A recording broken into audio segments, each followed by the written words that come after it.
Welcome to the Wealthy Speaker Podcast. This is the podcast dedicated to people who want to speak more as a way to build their income and grow their business. Well, welcome everyone to the Wealthy Speaker Podcast. I'm your host, Jane Atkinson.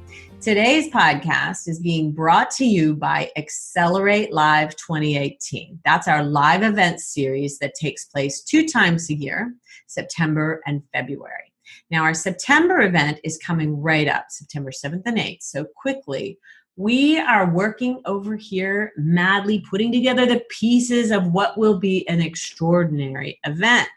Now, people might come to our events feeling one way about their business, but they typically leave with goals far greater than they ever really thought possible. And that's really my intention behind these events, is to not only make them inspirational, but to actually give you the tools to implement and make it happen.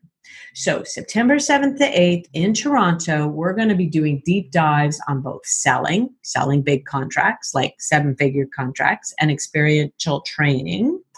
And our other deep dive is on storytelling with the fabulous Kelly Swanson. And just by happenstance, we actually have Kelly on the show with us today. Welcome, Kelly. Hey, Jane. Nice to be here. Can you believe the coincidence that, we're going to be doing this event together and here you are on the podcast? What a surprise. What a surprise.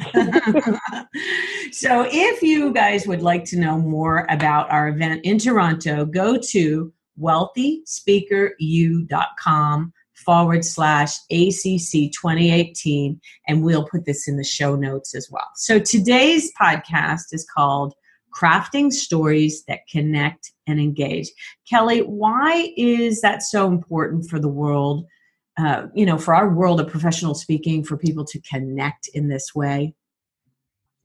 Good question. And well, especially if we've got speakers and people who are trying to influence and impact the world who are listening to this podcast, it's not about communicating effectively.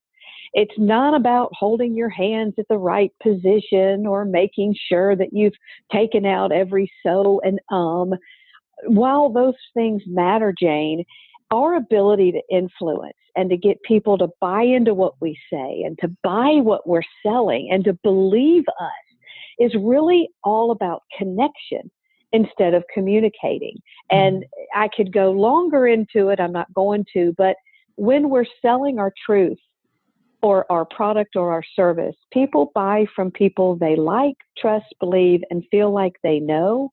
Mm-hmm. And those words are all about emotion and connection. They're not about good bullet points or a slick PowerPoint presentation. They're about your ability to leave an emotional footprint on your audience or your buyer. I love that. So, so true. Now, I want to share with everybody your bio because there's a lot of really juicy stuff in here. And I know we're going to want to ask you about some of these things. Kelly Swanson is an award-winning storyteller, comedian, motivational speaker, Huffington Post contributor, interesting, cast member of the Fashion Hero television show airing on Amazon Prime. She's also the author of Who Hijacked My Fairy Tale, The Land of If Only, The Story Formula, and The Gutsy Girl Pocket Guide to Public Speaking. I love that. She was a featured entertainer for Holland America Cruise Lines. We must know about this. Keynote speaker for the International Toastmasters Convention, and has keynoted major conferences and corporate events from coast to coast. Kelly's wacky wit and powerful stories have charmed hearts and tickled funny bones for over 15 years. And in addition to her role as funny motivational speaker, Kelly teaches people how she does it by sharing what she learned about connecting and engaging to have more influence in business through the use of one tool: strategic storytelling. Okay, so there's a few little items in your bio, Kelly, that we must know about, please. Tell me about the cruise ship, because I think a lot of people are kind of curious about cruise ships and whether or not they go and do something on them. What did you do to land that gig, and tell us about that? Half of these things were purely by accident. but to really explain it in a nutshell, this journey for me, Jane, didn't start as I'm on a quest to go be a speaker. It started much earlier than that. I promise I won't go into some involved life story, but I was the picked on kid who had no friends, no group for most of my life. And I call myself the pink zebra in my speeches. And so I found refuge in books and in writing and in stories. And at an early age, and this is going to really make me sound even stranger, I created a whole town, a cast of characters. And these stories started to, these stories just started to evolve. I would write them. I never thought I would do anything with it. To tell you the truth, it wasn't even that great. I wasn't that good at it. It was just my passion for telling stories. I tell them at family reunions. They'd be like, "Get up, Kelly, tell a story." At least that's what I heard. I think it was more like, "Get a drink. This is going to take a while." But so I stumbled into this by accident. It was my gift. It was my calling. It was an art for me. So the path naturally, and I was funny by nature, because when you're the big kid and you're the picked on kid, you learn to make jokes before they do. Comedy was my defense mechanism. So I already wrote and was funny naturally, which is totally different than doing it on purpose. And so my path went into the entertainer space first. And so it was like, what do we do with this person? Where do we, she's funny, she tells stories. Where do we put her? And she's too clean for comedy clubs. And I read a book called How to Be Your Own Booking Agent. And this was, 20 years ago, maybe. And it said, if you write comedy that's clean, that older people would love, you should try the cruise ships. And I was one of those, either I was very bold or just very stupid. Because I thought, I'll do that. And I got on the phone and started calling cruise ships and seeing who would want me to come. It sounds silly even as I say it, to see who would want me to tell my stories. And one guy took pity on me and he said, "Look, nobody's going to care. The only two places you're going to find to do storytelling is Holland America," and he named another one, which I can't remember. And I got an address for both, sent my packet of information, and forgot all about it. And X months later, Holland America calls me up, head of entertainment for all of Holland America Cruise Lines. I find out afterwards, Jane, that you don't even get to this person without an agent. Needless to say, I didn't even have an agent. She got my materials. She said, "Well, do you have a demo?" I said, "What's that?" Had no idea what it was.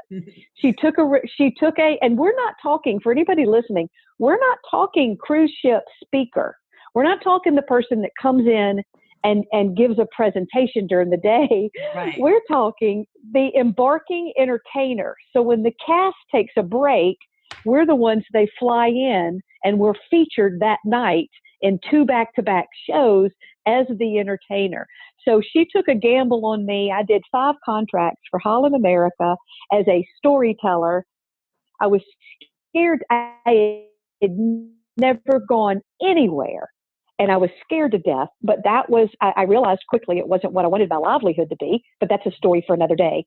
And that's how I ended up. It's a nice thing on my resume, and it was a nice experience. So there you go. That's really cool. That's really cool. I actually used to work on a cruise ship too in Australia. It was called the Fair Star. And so any Aussies that we have listening, they might remember the Fair Star. It was not this glamorous 20-story cruise ship that you see today. But anyway, I was a drinks waitress. Like I would just slinging drinks on there and work my way all around Australia. Okay, let us go next to the Fashion Hero television show airing on Amazon Prime. Yes, it is. It is already there. They're already filming season 2 now. We filmed it in Canada, actually, and the show is actually also in other countries now, and it made it to primetime television in other countries. But here it's on Amazon. In the U.S., it's on Amazon Prime. Long story short, you never know who's looking at your videos.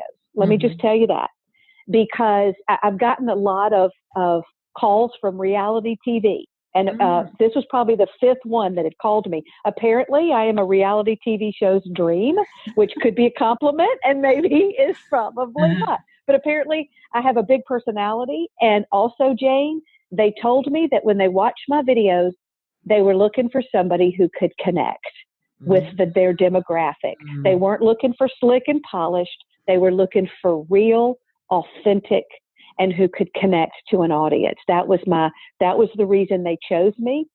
I won't go too deep into the show.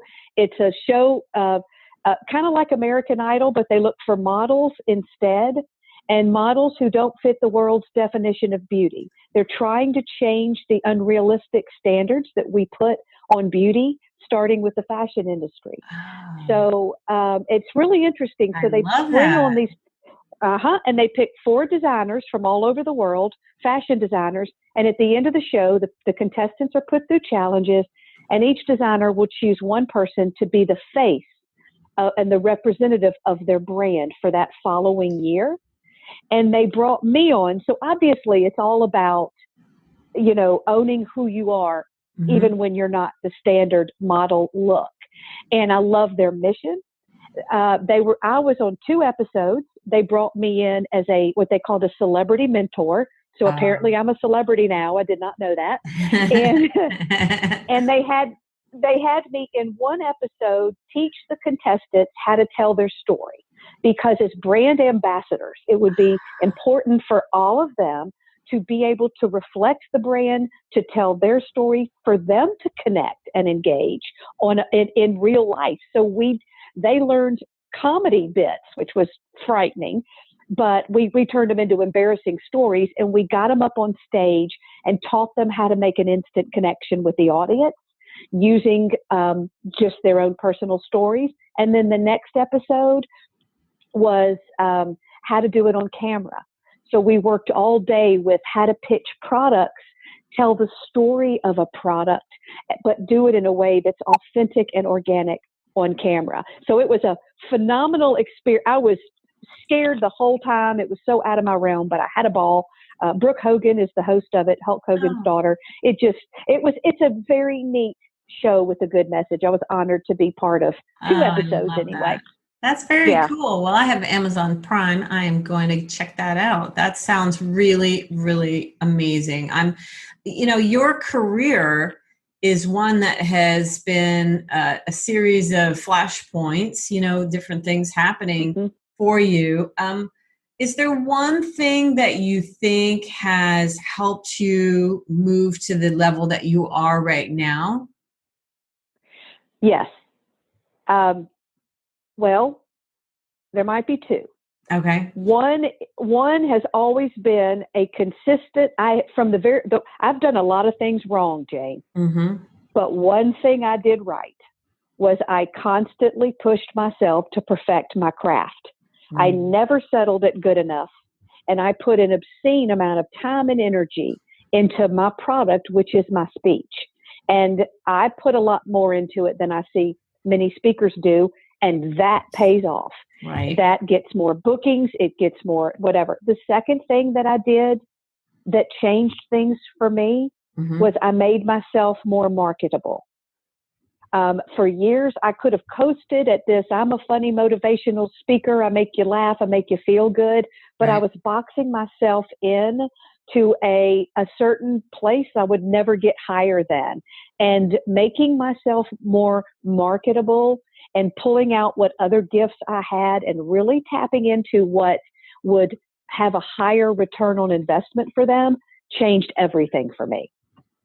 So really this idea of telling your story and lining that up with the return on investment for corporate, is that what you're saying? Oh, yeah. I get where you're also, what you might be talking about. Every success I've had has been a direct result of my ability to write and tell a powerful story that connects on an emotional level with my audience. If you took that away from me, there would be nothing left. I could not run my business without it. Right. So that's what we're talking about today, about how to craft those stories. So what is the process that you would start with with a new coaching client on how to craft a story? The process I actually like to teach people before they even become coaching clients. Mm-hmm. Because often when they come to me as a coaching client, they say, here's my story, make it better. Right. Here's my speech, make it better. And I can certainly do that. But what I'm seeing missing is, well, let me say it better. If you understand the tool, then you can start to do this on your own instead of me always having to help you make it better. And so the first step I like to do, I say story is a tool. Many people in this business are being told that they should tell stories, and they don't believe it, or they're just doing it because they were told they should. Mm-hmm. And they're not realizing what a story is, what it does, how it works, why it works, the psychology behind it. Mm-hmm. Because if you understand that, then suddenly crafting them becomes easier. The way that they're set up becomes easier because now it's a tool and you understand how it works. So before we go into how do I put the story together or how do I find it, whatever you want to ask me, Mm-hmm. I want to first, and man, Jane, am I condensing down what Sure. I can often take a whole day to explain. Right. But let me put it in a nutshell. Okay. And there is the research to back it up. So I tell anybody listening, don't believe me, go research it. Go Google storytelling and the brain, and you will quickly read articles that tell you that when you give people information, your data, your bullet points, your whatever, your teaching points, it is only activating one part of their brain, the language processing part of the brain. And I'm going to apologize right now because I'm not going to get the science right. That's why I want you to go do the work. Sure. But to boil it down, it's only activating one piece of our brain, the processing part. But when we tell a story, all these other pieces of our brain light up depending on what we've put into that story. And when this happens, your listener is taking an active role now. They are experiencing everything for themselves. And there are researchers at Princeton and Harvard, and I've got the quotes and statistics to back it up, who say that story is the only tool you have that actually will allow you to implant ideas into people's brains and to actually, I hate to say manipulate because use your power for good, but to manipulate your audience to feel a certain way. And I get very excited. And so when somebody says, oh, just tell a story, I'm like, no, you don't understand. Your story is doing all the work and your information then drives it home. Your biggest persuasive tool is the story. And so when people come to me going, is this a good story? Is that a good story? I begin by saying, you're asking the wrong question. This isn't the time to ask if it's a good story. The first question is, what do you need this tool to do? What point are you trying to make? What do you want people to think, feel, or do as a result of hearing this story? And then once we figure out what the tool is going to be used for and all the things we want to elicit from our buyer or our listener, then we can work on making it great. But the first point is the tool needs to do the job, Right. and it's going to do the heavy lifting. So that's usually where I get, where I take people first. Okay. So now I forgot the rest of your question. Well, hang on. I want to here. make sure people write that down. So what point do you want the story to make? And what do you want people to think, feel, or do as a result of hearing your story? Did I get it right? Yes. Okay. Think, feel, or do. 3 very important. And that is not something that most of us are that's not something you're going to be able to answer quickly. It requires some planning and thought to it before you put. I'd love to say something else about story. It's my formula. I'm not going to go too deep into it. Right. But and I've been trying to think of different ways to say this so people will understand. Every story is really 3 stories or 3 parallel narratives or 3 angles or perspectives. Every story is about you. It's about the message, and it's about the listener. Mm. So in every story I get, I'm looking at are those, and I explain it more fully in my courses, but is this story, is it personal enough to you? Is it, what's the story of the message? And then are we including them in this story? Because we're not up there for us. We're up there for the buyer or for the audience. So that really covers off the question that I was going to have later about making it about them versus you. But can you tell me tell us whether or not it's okay to have a story that's just about you? Because you're gonna make it about them eventually. Talk to me about that. Okay, maybe if I can reframe your question, Okay. many speakers will say, I've been told not to tell personal stories in my speech. Mm-hmm. Is that kind of what you're addressing, Jane? Is that what I'm Well, hearing you talk yeah, about? I think people think that you shouldn't tell stories from your own life when that's where I think all the richness is for mining.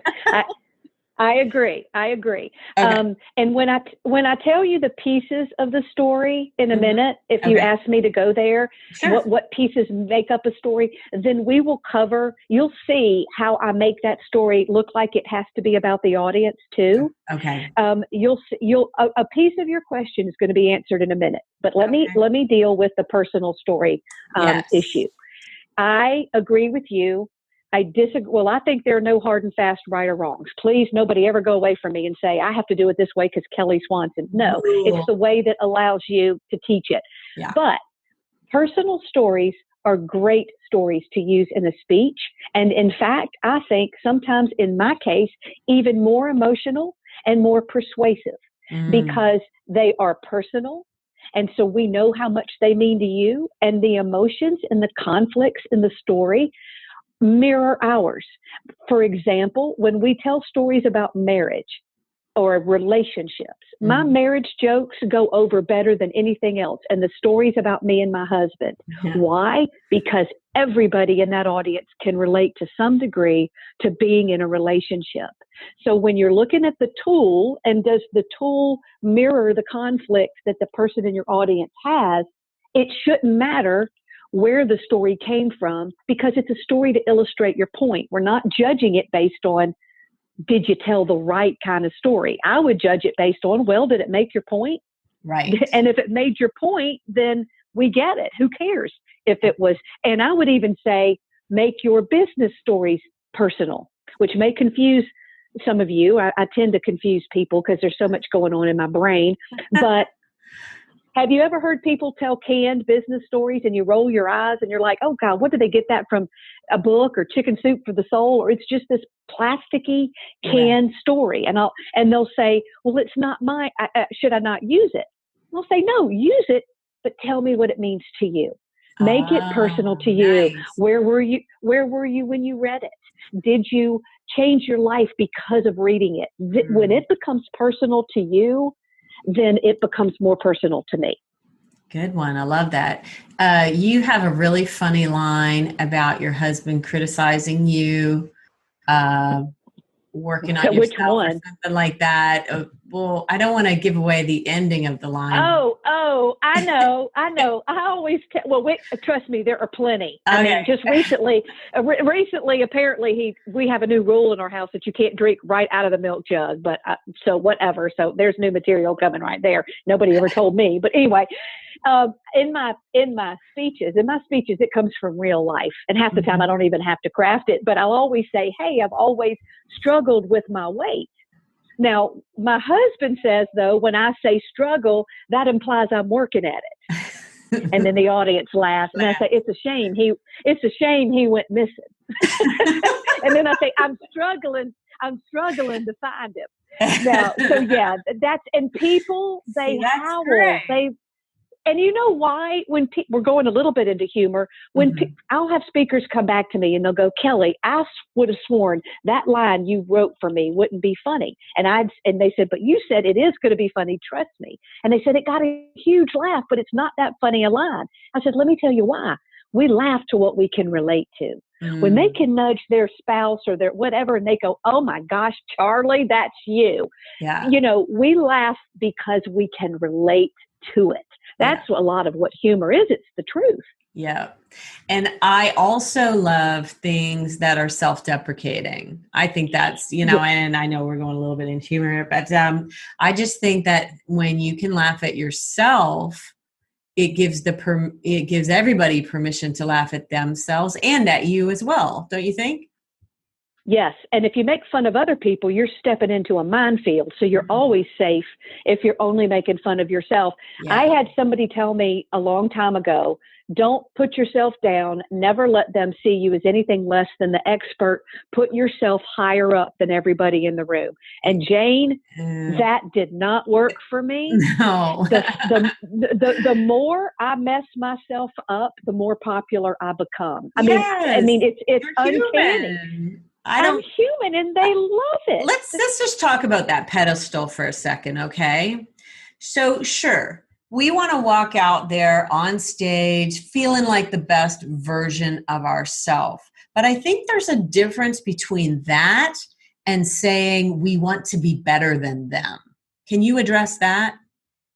Yeah, and I'm not going to do it in good ways, so go do the research. But when speakers say, I'm not sure I'm connecting with them, how are you able to connect and I'm not? And let's just say it's my friend that I know well, because I've had this happen. And I'm like, well, first of all, it starts before you ever say a word. And there's all these mirror neuron things going on. And I believe that what you feel about an audience, it's being projected before you open your mouth. It's coming out in body language. And again, you have to go do the research on what these mirror neurons. I read that. I didn't make it up. Mm-hmm. And Jane, the point is, if you're going in front of an audience, and for me, sometimes I'll speak in the prisons, or sometimes I'm going to places where it's really important to me that I connect with people who I really have no common ground with. Right. And so I will, this sounds weird, but I will, in my brain, say things like, I believe you. You matter. You are here for a reason. You do get a second chance. I will almost send subliminal messages, or at the very least, it's what I'm feeling and thinking about my audience. I believe, without a doubt, that audience is going to connect with me in a different way than if I had come out and in my brain, I'm going, God, they are lucky they had me. Oh, these idiots. Or what am I going to eat for lunch? So it starts with what you think about yourself. And I think there are very few audiences, I believe, that will connect with you if you come in with an air of arrogance. That's not how think about it in social settings. If this is all, I always come back to connection and engagement, to being the one they like, trust, believe, and feel like they know. And how much are you creating likability on that stage? Now, don't get me wrong. I can be making fun of my thighs and my chub rub story with my sequin pants. I can make all kinds of fun, but there's no question about it. When I'm on that stage, I am an authority. I know what I'm talking about. Right. I'm self-deprecating, but at the same time, I am taking full ownership of the stage, which is what a lot of, as I hate to stereotype, but a lot of women are still a little bit behind the game in that, in where they're not quite owning. Okay. Yeah, they're not quite owning. They're not bringing that confidence to the stage. Yep. Anyway, I'm getting derailed on there, but that's I think you important. Yeah. We're just really defining the idea of owning your power versus that whole better than thing. And the stage is not necessarily the pedestal. In my wait, Jane, I want to say one thing that's important that I think is really important. All right. Because somebody listening is going to be like me. And I don't know if this is a flip example. Sometimes I will get too tripped up in the fact that this audience is more important and scarier for me. Oh. So I will get in front of some groups and think, oh crap, sorry if that's a bad word. These are the head surgeons in this hospital. Right. Oh my gosh, these are high-powered attorneys. I will write a story that creates fear in me because I think they're better than me. And so I think that needs to be addressed, or, I just wanted to drop that in the room, that we need to be careful not to be afraid that they're so much better than us that we don't deserve the right to be here. Okay, good, good. That's a good clarification. Okay, let's talk about the pieces. You have 7 of them of a story. Okay, I'm not sure. I can't remember if there's 7. I get tripped up in it, but Okay. and they're loose and flowing. People can add their own. This is some sort of a template that Okay. when I look to see if your story has all the pieces in it, these need to be there. All right. Okay. So I'm a little loose on some, but people come to me all the time and they say, here's my story. And I say this all the time. That is not a story. That is a list of facts. Mm. Businesses will come to me all the time. Here's my business story. No, that's not a business story. That's a list of facts. A list of facts does not constitute a story. So now I'm very clear in helping people see, let me tell you what does. And for the record, we're not creating literature. We're not doing the hero's journey, and we're not writing short stories, though there's a lot of overlapping. We're writing a strategic story used as a tool of persuasion. So in every story that I look at, I'm looking for these pieces to exist. And if they don't, something is missing in the story. Every story, and I always back up first and say, before you even look at these pieces, you need to know what you need that story to do, which we already talked about. Right. So you need to be ahead of it. Every story has a character, a main character. Okay. Now, you may say, duh, we all knew that. No, I see a lot of stories that are about this elusive group. No, it's about a character. Okay. It's a person. So every story has a character plus a conflict. Okay. Now, this conflict there can be several. There can be it's a problem they have or a desire that they seek. That's what the conflict is. Many stories, you're missing that.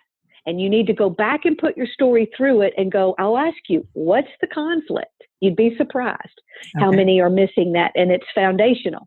So it's character plus conflict plus, this is a big one, emotion. Yep. Humans do not connect to plots in stories. We connect to the emotions. That's what we recognize. That's what whatever it is, empathize, sympathize with. Okay. So that's when it's the emotions that mirror mine. So it's a character plus a conflict plus an emotion. Don't just tell me what happened. Tell me how it made you feel. Okay. The next one is plus a resolution. How did it get solved? Okay. And these are big things, Jane, that you can't, these take a lot of, like I say, I usually spend all day working through these 7 and showing people how to do it. So if it sounds like a big thing to you, it is. It's something that takes a while to unpack and figure out how to write. So anyway, so then there's the resolution. So the problem is solved. All right. And then there's an emotion. There's another emotion attached to that.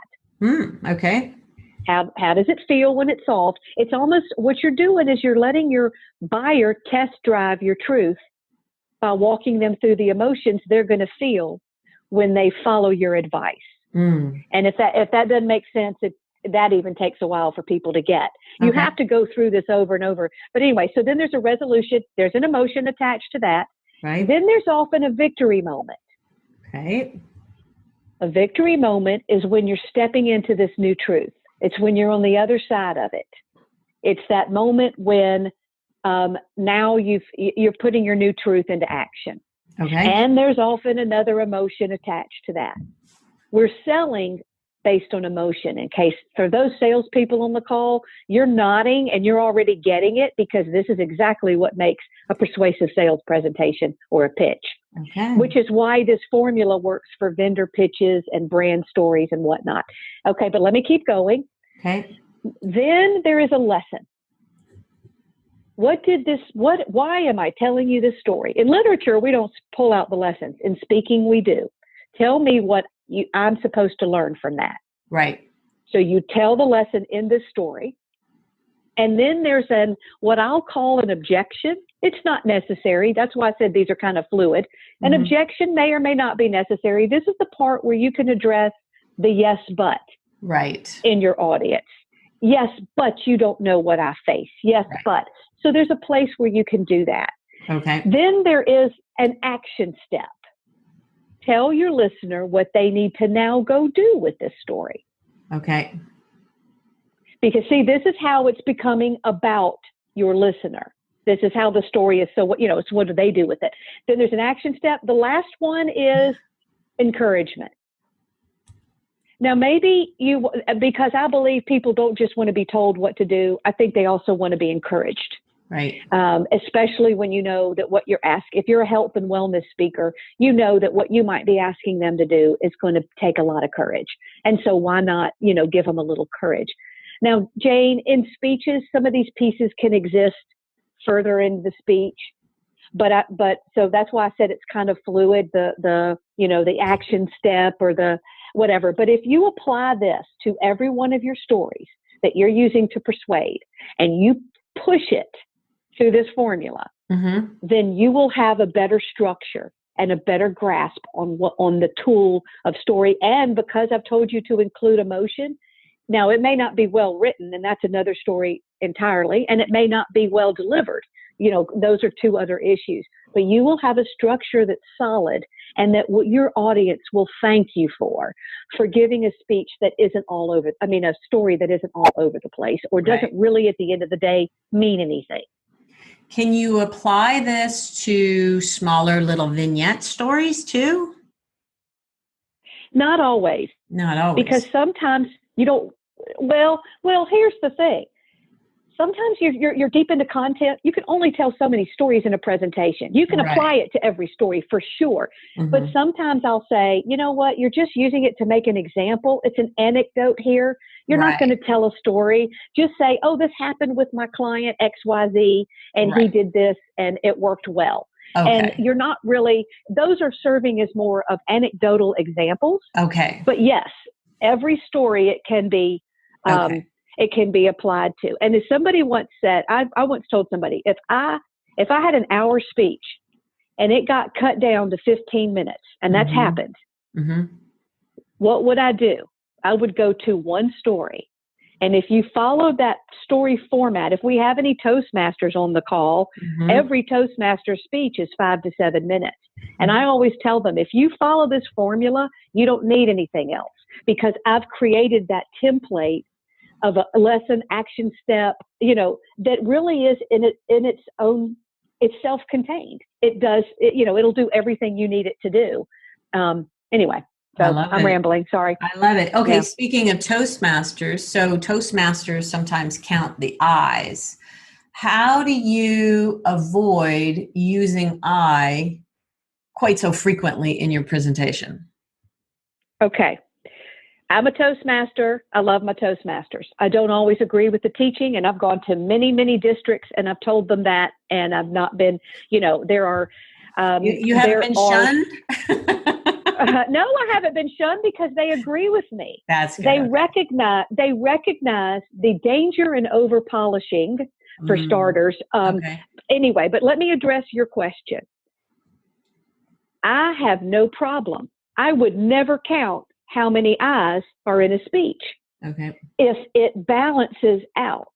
Okay. To how many times you're making it about the audience. If I've told you let's just take if every story in your speech follows my formula, where it ends up with a lesson for you and an action step for you, an encouragement for you, I have created the balance where it can't be all about you. Right. Because I've made it part of the formula. The reason they make you do that is because many speakers, when I say speeches are about three things, me, the message, and you, many speakers will fall into one camp. They're all data.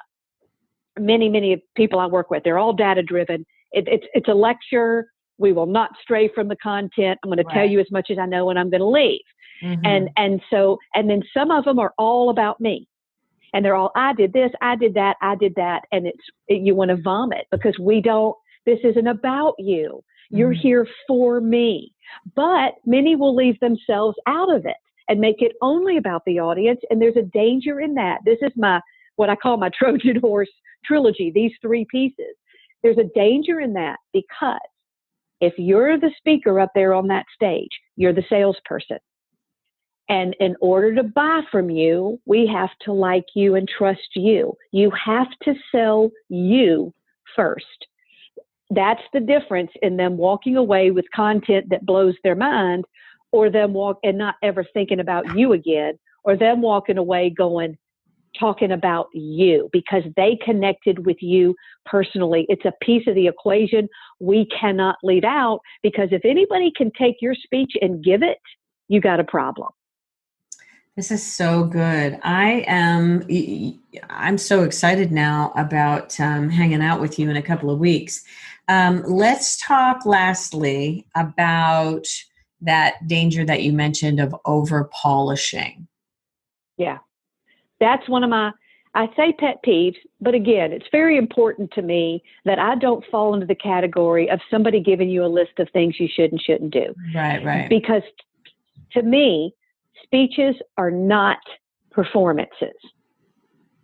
They are conversations. Mm. And if you don't do that naturally, if you don't naturally leap across the stage and do a pirouette or go, look, yonder, he said to me on the phone. If that's not how you're going to talk to me at dinner, then you've lost credibility with me. Right. And so when I work with people, I spend more time unpolishing people than I spend polishing them, because I want you to write the way you talk. I want you to deliver the way you talk. We want to remove any barriers that are weighing this thing down too much. But that's where this is so freeing, is it's all about coming back to who you are naturally, and not creating this thing that we don't believe because it looks like you're doing a skit. And I don't know you. And I do some out there things on stage, Jane. I really do. Writing. Tell us what your most out there. What's your most out there thing that you do? Okay, the most out there thing is coming next year. We won't talk about that. But to give you an example, I had the National Guard book me to come speak for 3 days. I'd already spoken. It was for Louisiana. I'd already spoken for several of the other states. They said, get her, and it doesn't matter what she talks about. So they called me up. They didn't care. And I got this wild hair. This is when I was in that stage of still having the courage to do some of these weird things. My personal journey has been, I buried all those because I thought it wasn't marketable, but that's a story for another day. Yeah. So I said, okay, if I got 3 days with y'all, if you want me to talk about, believe, do, trust the Cape, motivation, empowerment, it was for military people and their spouses. It was family readiness programs to get them ready to deploy. So but I was not heavy anyway. I said, do you trust me to do what you need me to do? And he said, yes. And so I said, there will be a speech, there will be content, and it will all be organic and authentic. But I wrote, and this is going to freak you out after what I just said about it's not a performance. I wrote a 1-woman show in 4 acts where I sat in my town and I told the stories of my people and waited on a parade to come. And I didn't do a skit. There were no props. I just talked to the audience as a storyteller. I told stories about my town. And then I broke out of each segment had a different theme.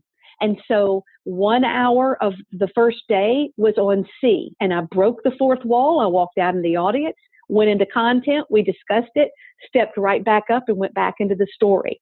And so they followed this storyline of what was happening in my town of Pride's Hollow, but they were also getting my speeches.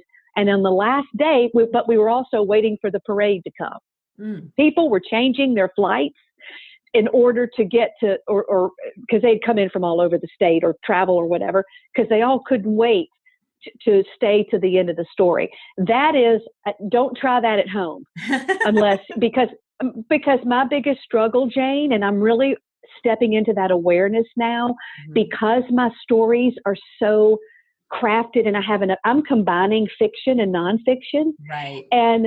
But I'm adamant about it. My companies do not hire me to come do a skit. Right. It has to be a conversation. It has to be, I sing on stage. I talk to myself in a mirror to open up one of my keynotes. Right. I mean, you talk about bold, Yeah. even when there are men in the room. I have this whole conversation with myself in the mirror. before I ever even talk to my audience. And that's scary. And my husband hates it. He's like, I hate, because he doesn't understand looking in the mirror and not, he doesn't understand lack of self-esteem. So those are some of my out there bold things that I do. That is awesome. And, thank you for the amazing work that you do with the people in the prisons and the military. That just must just fill your heart up, doesn't it? Well, and it does. And it's, and sometimes people may laugh. I mean, like lunch ladies are one of my favorite audiences. Excuse me, school nutrition groups, but they let me call them lunch ladies. But here's the thing, and I believe it's the same with everybody listening. We really have been given a powerful gift to change and influence, and we've all been given our mountains and our different platforms. Yes. And some of these people can't afford it. And some of these people, you're going to step into their lives. It is life-changing. Some of these jobs that maybe other speakers wouldn't take are the things that fill me up the most, because they're the people who, I don't know, it's the most affirming, rewarding. And I'll tell you, I can even do it when I'm talking about strategic storytelling. So no matter what your topic, we can still, we can still find a way where, I'm at risk of rambling. So yeah, thank you for saying that. I appreciate it. But I get far more back than I give. Yeah. And you're right. This is an amazing profession that most of us just stumbled into at some point in our careers. And I feel very, very lucky to be a part of this. Kelly Swanson, I am so excited that you're going to be with us at Accelerate Live, September 7th and 8th in Toronto. And if folks want to know more about how they can get there and learn more about this and go deeper with stories and humor with you, I hope they'll check out our link in the show notes.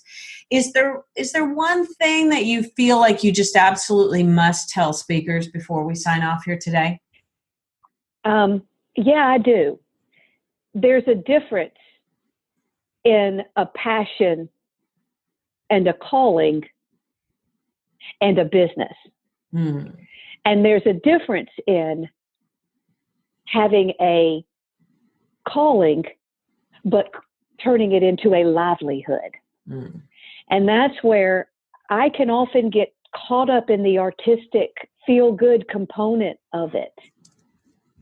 But what's important is that we remember, in order for the world to experience our passion and our calling and what just drives us, we have to know how to turn it into a livelihood and a business. And that's why I'm excited to be coming to your summit, Jane. Yes, I'm excited that I'm going to be giving what I know and what I've experienced, but I'm going to be getting just as much, because it's hard work. It's not just all craft, and it's hard work, really. But if you know the secrets, you can do it. So anyway, I'm excited to learn how to make this a business, not just a passion. Awesome. Well, Kelly Swanson, thank you so much for your gift of your time today. And wealthy speakers, I hope that you have taken home some really interesting things, food for thought that's got you thinking about your stories differently, making sure that you know what your intention behind each story is, and then maybe looking at those 7 principles to see if you're covering those off during the stories. If you have enjoyed this, please leave us a comment, leave us a rating, and let me know. Drop me a line, jane@speakerlauncher.com. And with that, we'll say, see you soon, wealthy speakers. Bye for now, everyone. Thanks for listening to the Wealthy Speakers Show. Please visit speakerlauncher.com for your free Wealthy Speaker audit, and visit speakerlauncher.com/podcast for show notes and many more resources to help you catapult your speaking business. See you soon, wealthy speakers.